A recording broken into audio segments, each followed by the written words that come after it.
Assalamualaikum warahmatullahi wabarakatuh. Sahabat GIC, kembali lagi pada sore yang cantik ini. Kita bertemu masih tetap dalam santri pesan menginspirasi, dan alhamdulillah pada kesempatan kali ini kita akan kedatangan tamu yang luar biasa ya. Beliau jauh-jauh dari Semarang ya Pak, bener Iya, ya kali ini betul, dari iya. Semarang ya. Beliau akan mengupas habis tentang bagaimana cara kita membedah mukjizat, terutama menemukan bakat dari diri kita, dari mungkin keluarga yang kita sayangi Iya, ya, Pak, ya, dengan salah satu teorinya, bukan teori lagi ya, Pak, mungkin, iya. apa bahasanya, Pak? Pemetaan Pemetaan, sidik jari ya, betul. pemetaan sidik jari. Oke sobat, kita mulai saja. Selamat sore Pak Ya, Agus. selamat sore Nah, juga. Pak Agus Hardian ini biasanya disebutnya lebih santainya Ayah Agus ya, Pak Iya, ya. betul. Ayah Agus. Beliau adalah direktur dari PT Satu Pandangan Indonesia. Iya, Salah satu produk yang sekarang dikembangkan dan itu iya. memang sudah dari tahun 2012 12, ya, iya. Pak ya. Adalah mengenai pemetaan genetik. Nah, apa itu pemetaan genetik? Bagaimana? Terus kira-kira what is the benefit ya? Mhm, Ya, mhm. keuntungannya apa kalau kita tahu mengenai pemetaan genetik? Akan kita ulas secara lebih detail Mhm. lagi dengan Ayah Iya, Agus. Nah, yang pertama nih, iya, Pak, kalau kita ngomong pemetaan genetik ya, saya tuh kalau inget jadi film James Bond ya iya, waktu iya. itu. Apa lewat itu, Pak, pindai mata atau Iya, gimana itu, Pak? tes retina mata. Wah, berarti Iya, saya mau dites pakai retina mata nih oh hari iya, ini? salah satunya bisa Oh, seperti itu. salah Iya, satunya. betul. Tapi kalau yang di finger talk ini bagaimana, Pak? Nah, jadi, mengecek, seseorang itu bisa dilihat dengan cara 3 metode.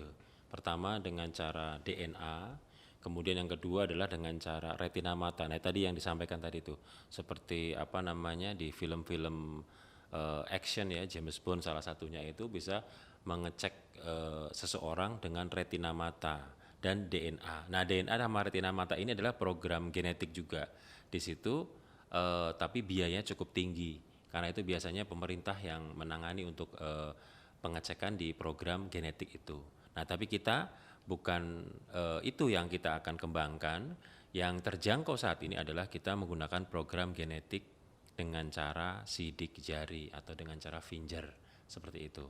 Ini yang menjadikan program genetik yang kita lakukan itu akurasinya sangat luar biasa ya, sangat tepat gitu. Artinya, kita apa ya, membuat alat tesnya itu berdasarkan sidik jari atau pemetaan genetik berdasarkan sidik jari. Mhm, Tapi Pak, saya pernah dengar itu memang mhm, banyak ya produk-produk yang tentang apa ya, pemetaan karakter berdasarkan mhm, sidik jari, dan sepertinya fingertalk bukan satu-satunya mungkin. mhm. Nah, di kesempatan sore hari ini cobalah kasih Iya, bisikan ke sobat-sobat GIC, iya, iya. kira-kira apa sih yang membuat finger talk ini beda Mhm, dari, pemetaan yang lain? iya. Silakan, Pak. Oke, sobat semuanya. Jadi, eh, saya sampaikan ya bahwa lembaga-lembaga yang mengembangkan program sidik jari itu sekarang sudah cukup banyak ya. Dan masing-masing punya mungkin kelebihan-kelebihan tersendiri yang mereka sampaikan. Tapi satu hal yang ingin saya sampaikan dalam program kami di Finger Talk adalah bahwa program kami ini, pengambilan sidik jarinya ini murni 10 jari dan 2 telapak tangan. Ini yang bisa dikatakan berbeda dengan lembaga-lembaga yang lain. Nah, uniknya yang kita hari ini kembangkan oleh teman-teman di alumni Undip Semarang sendiri, terutama di khususnya di sidik jari yang kita tangani adalah bahwa setiap jari itu mengandung 3 barcode khusus ya. Nah, jadi kalau diambil hanya di depan saja, itu cukup bisa sih hanya untuk mengetahui seseorang, katakanlah nama orang gitu, karena sidik jari itu tidak ada yang sama ya. Jadi itu satu kali aja cukup di depan. Tapi kalau untuk pengambilan program sidik jari yang kita, yang kita tangani, itu karena kita ingin tahu bakatnya, kita ingin tahu karakternya, bahkan kepribadiannya, maka kita mengambil sudut itu menjadi 3 kali. Kenapa? Di front di depan, kita ambil potret, yang kedua adalah di sebelah kiri, dan yang ketiga adalah di sebelah kanan. dan itu diambil dari satu jempol saja. Nah, kita hari ini mengambil potret untuk sidik jari itu 10 jari. Tahun 2012 kita pengambilan analisanya itu rata-rata kita sudah bisa mengambil begitu hasilnya keluar itu 5 analisa tahun 2012. Di pertama kali waktu kita dapat SK Menkumham itu tahun itu 5 analisa, kemudian sekitar tahun 2017 kemudian kita tambahkan sempurnakan lagi di 7 analisa ya. Kemudian pada tahun 2020 2021 ini kita sempurnakan lagi menjadi 9 analisa. Artinya kita sudah melakukan 3 tahapan penyempurnaan dari sisi hasil. Nah, analisa itu sekarang itu analisa kita itu sudah sampai 9 analisis.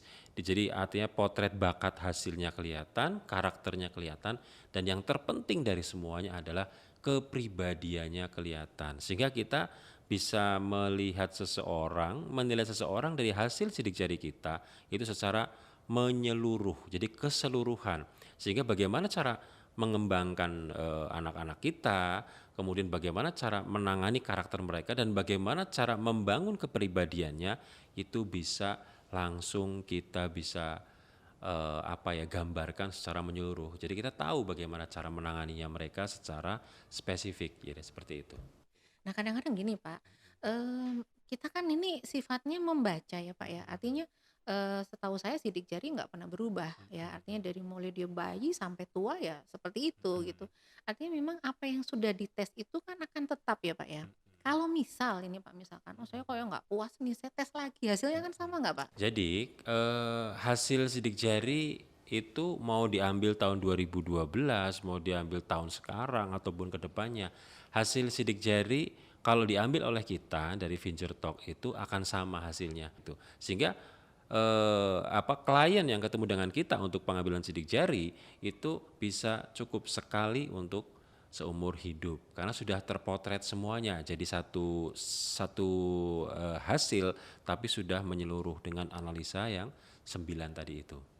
Berarti kesimpulannya ini murni dari hasil lab ya Pak ya, Iya betul. bukan bukan sifatnya nggak subjektif ya. Oh iya. Artinya kalau seperti gini Pak, mohon maaf, katakanlah gini, Bu saya waktu dites dulu tuh pas lagi nggak mood katakanlah, atau mungkin bapaknya meureun kecapean pas lagi ngambil itu, jadi mungkin sayanya kelewat atau Ibu itu. Jadi intinya kalau misalkan dengan metode di finger talk ini kita pastikan bahwasanya selagi itu dites dan diambil datanya secara sama dengan metode finger talk maka akan diulang berapa kali pun Sama, akan sama. sama, Cuman betul. kadang-kadang gini nih Pak, kadang ketika udah sampai keluar hasilnya ya, orang tuh suka bilang gini, "Ih Mbak saya mah nggak gitu dah." Misalkan misalkan Iya. katakan di situ, orangnya misalkan, sensing katakanlah, tapi dia mengelak, "Enggak dah, saya mah nggak gitu dah." Nah kalau kita sama teman misalkan, teman saya udah akrab, pas ketika dites kok kelihatan, tapi kita tahu Pak itu orangnya tuh nggak gitu loh Pak. Nah itu gimana nih Pak? Yang salah tesnya atau bagaimana Pak? Coba Pak. Ya, oke. Jadi untuk masalah hal itu ya, jadi gini, artinya ada hasil dari analisa, kemudian dari hasil analisa, kemudian dari hasil kenyataannya kok beda gitu. Pak, kok saya berbeda ya Pak? Kok hasilnya nggak sesuai dengan saya gitu? Kenapa? Ya mungkin gini ya. Jadi gini, perbedaan pertama perbedaan waktu pengambilan. Jadi gini, mungkin pada saat diambil, mungkin usia yang bersangkutan istilahnya ada yang sudah usianya mungkin 20 tahun ke atas misalnya, artinya sudah bekerja atau mungkin sudah dewasa ya. Jadi ada perbedaan antara pengambilan pada saat usia dewasa dan pada saat pengambilan di usia masih anak-anak. Karena kalau masih anak-anak artinya begitu pengambilan sidik jari bakatnya itu sudah keluar, udah tampak dalam hasil analisanya itu, kita bisa arahkan prosesnya. Artinya prosesnya itu berarti kalau ada bakat yang sudah muncul, ada bakat yang terpendam, ini kalau anaknya usia masih anak-anak berarti masih bisa kita arahkan seperti yang diharapkan. Artinya apa? Seperti mimpi mereka, seperti keinginan mereka, bahkan kepribadiannya bisa kita bisa kita bisa tangani kepribadiannya ke arah yang lebih baik gitu. Nah, kemudian kalau pas pengambilannya anaknya sudah cukup remaja ya atau cukup dewasa, ini ada perbedaan. Perbedaan yang signifikannya adalah gini, bahwa pada pengambilan hasil sidik jari itu kalau apa namanya, pas diambil data sudah keluar itu, nah kemudian ada dalam perjalanannya gini, karena faktor lingkungan itu berpengaruh banget. Jadi kalau anak-anak yang remaja atau anak-anak yang seusia SMA atau bahkan kuliah itu mereka mengalami banyak sekali pengaruh-pengaruh lingkungan di keluarganya, lingkungan di teman-temannya, di persahabatan mereka yang menjadikan mereka itu seperti bergerak itu bergeser gitu, bergeser. Karena artinya gini, data yang kita ambil itu adalah data basic. Jadi analisa yang kita ambil itu adalah data basic dasar ya. Artinya bisa nggak sih dirubah? Kalau datanya dirubah nggak bisa. Datanya akan tetap sama gitu dari usia sekarang maupun sampai tua nanti akan sama. Cuman yang bisa dirubah adalah ketika kita di situ ada kelemahan dan ketika di situ ada kelebihan itu bisa kita maksimalkan.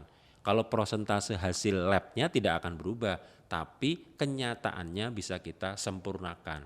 Artinya apa? Dalam prosesnya adalah ketika ada kelemahan di situ, ya kita sempurnakan dengan apa? Yang menjadikan sesuatu berubah lebih baik adalah pengalaman hidup. Jadi pengalaman hidup itulah yang menjadikan apa namanya, hasil analisa ini semakin lebih sempurna lagi. Jadi ketika di situ hasilnya baik, karena semua manusia itu diciptakan sama Allah itu baik. Jadi ketika ada kebaikan di situ dan kebaikan itu disempurnakan lagi lewat perjalanan hidup. Jadi ketika contoh ada orang dewasa yang sudah diambil sidik jarinya dan ternyata hasilnya itu cukup berbeda ya. Katakanlah misalnya dulu tipenya adalah tipe orangnya saklek, orangnya keras, orangnya kemudian ya istilahnya apa ya, egonya tinggi gitu. Tapi pada kenyataannya setelah usia mungkin 30 tahun, 35 tahun, pas diambil, saya nggak gitu mas sekarang gitu. Bisa sekarang nggak seperti itu. Kenapa? Kok yang dulunya secara data bahwa kemungkinan besar orangnya egonya tinggi ya, dulu orangnya keras gitu, orangnya saklek. Tapi kenapa kok sekarang bisa berubah? Karena perubahan itu adalah yang membuat berubah adalah pengalaman hidup. Jadi orang bilang itu ada kedewasaan hidup yang luar biasa, di mana ada perjalanan hidup yang luar biasa antara dirinya dengan Tuhan, antara hatinya dengan penciptanya, kemudian ada juga yang membuat perubahan dalam proses ibadahnya, sehingga itu yang menjadikan pribadi ini semakin hari semakin luar biasa gitu, semakin bisa lebih humble ya, lebih rendah hati, kemudian down to earth ya, ibaratnya membumi, dan kemudian beliaunya ini berubah menjadi pribadi yang sangat santun ya, karena melewati banyak sekali masa-masa transisi hidupnya yang menjadikan dia jauh lebih baik. Nah ini artinya potret analisa kita ini adalah potret dasar utama yang dijadikan salah satu gambaran bahwa ternyata pribadi saya seperti itu, ada kelebihan bakatnya di sana, ada karakternya begitu, ada kepribadian yang perlu diperbaiki di situ. Nah, dari situ karena pengalaman hidup itulah menjadikan pribadi itu semakin hari semakin jauh lebih baik dan menjadi pribadi yang luar biasa. Seperti yang mungkin saat ini ada. Itu gambaran utamanya seperti itu. Oke sobat, jadi Iya. sebenarnya kalau kita runut ya, Mhm, apa yang jadi sifat karakter kita, mungkin mhm. kelebihan kita sudah tergambar Betul, katakanlah ya. iya. Cuman itu tadi kembali lagi ya, Mhm. Allah punya takdir Iya, katakanlah. betul. Orang yang di situ katakanlah mungkin harusnya jadi pemimpin ya Pak, tapi Mhm. kalau tidak pernah belajar, tidak pernah Iya, mengasah, betul. oke itu Iya, seperti jawabannya. itu. Oke saya sobat GIC, jadi satu poin penting bahwasanya, bagaimanapun juga halusnya Allah menciptakan karena tidak mungkin ada seorang pecundang ya, Iya, tidak betul. mungkin ada seorang loser yang diciptakan oleh Mhm. Allah itu selalu dengan Iya, sebaik-baiknya. terbaik. Nah Mhm. yang membuat merah, ijo, Mhm. kuningnya itu mungkin dari lingkungan, Lingkungan. mungkin dari dia Iya, sendiri. betul. Tapi sebenarnya, bagaimana cara kita mengetahui, "Oh kelemahan saya di sini, kelebihan Mhm. saya di Iya, sini, betul. kemudian bakat terbesar saya di sini," itu semuanya sebenarnya sudah terekam di Terekam di Fingertalk. Fingertalk. Mmm, Jadi tampak jelas sekali bahwa Allah itu menciptakan makhluknya sebaik-baik ciptaan. Jadi siapapun yang Allah eh, ciptakan, jadi artinya anak-anak anak-anak kita sekarang ini adalah titipan-titipan Allah yang luar biasa yang diberikan kepada orang tuanya masing-masing, di mana diibaratkan bahwa Allah menciptakan sebuah karya hebat atau masterpiece ya. Dan Allah juga di situ menciptakan ya mahakarya ya, menciptakan sebuah kreasi yang luar biasa yaitu anak manusia. Jadi artinya bahwa eh, Allah nggak akan sembarangan ya, Allah nggak akan asal gitu menciptakan anak-anak kita, menitipkan anak-anak kita kepada kita. Itu artinya Allah mengharapkan kepada siapapun orang tua di dunia ini, bahwa artinya ketika anak dititipkan kepada kita itu adalah sebuah amanah yang berharga. Jadi Allah minta supaya amanah ini dijaga. Anak ini punya potensi, anak ini punya spesialisasi, dan artinya bahwa bagaimana kita membawa anak-anak kita bukan seperti yang kita mau gitu, bukan seperti yang orang tuanya mau, kamu harus jadi ini, kamu harus jadi ini. Bukan hanya itu gitu, bahwa artinya bahwa anak kita itu adalah dititipin sama Tuhan, dititipin sama Allah kepada kita. Artinya bagaimana kita membawa anak-anak yang hebat ini, bagaimana kita membawa karya hebat Allah ini, Tuhan ini yang luar biasa ini menemukan seperti yang Allah harapkan, seperti yang Tuhan harapkan. Jadi bagaimana kita mengelola anak kita, mengobservasi anak kita, menangani anak kita, kemudian kita melakukan sesuatu yang luar biasa dalam membawa mereka tumbuh lebih baik, yaitu agar mereka menemukan seperti yang Allah harapkan, seperti yang Allah inginkan. Artinya apa? Ketika mereka mencapai mimpi-mimpi mereka, impian mereka, menjadi profesi yang mereka inginkan, itu adalah profesi terbaik yang sudah Tuhan titipkan kepada mereka. Jadi artinya bahwa setiap anak diberi satu kehebatan dalam hidupnya. Tinggal tugas kita sebagai orang tua adalah bagaimana mendampingi mereka menemukan kehebatan yang Allah berikan itu tadi. Gitu. Artinya bahwa kita sebagai orang tua kita harus betul-betul menjadi pribadi yang lebih demokratis, lebih menghargai anak, lebih mengerti anak, lebih mau memahami anak, sehingga kita akan menemukan apa? Kita menemukan bahwa ternyata Allah tuh punya titipan yang hebat, ternyata Allah tuh punya pemberian yang hebat kepada anak-anak kita, sehingga kita bisa membangun chemistry yang dekat ya antara orang tua dengan anak, sehingga kedekatan inilah sehingga menjadikan anak-anak kita menjadi anak-anak hebat di kemudian hari. Intinya semua diambil dari sana gitu.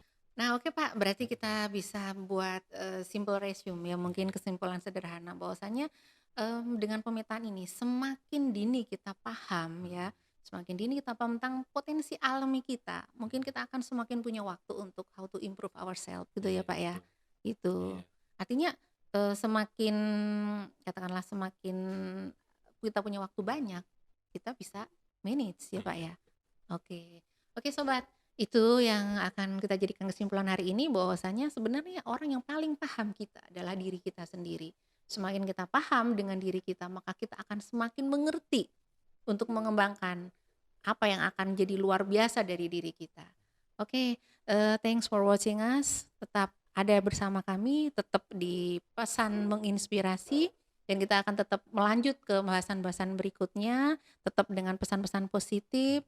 Assalamualaikum warahmatullahi wabarakatuh.